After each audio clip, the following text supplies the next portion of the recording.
What's up everyone, welcome back to our channel. In today's video you are going to see how to play mobile games on PC. So let's get right into the video. To play mobile games on PC you have to download an Android emulator on your PC or laptop. Just head over to your browser and search for BlueStacks. It is a PC game emulator that allows you to install the Android emulator on your PC or laptop. And if you go to download BlueStacks, here the new version of BlueStacks is available, BlueStacks 10.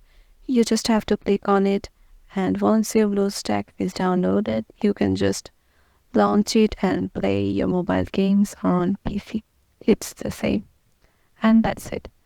If this video helped you out, make sure to give it a thumbs up and subscribe to our channel, and I will see you in the next video.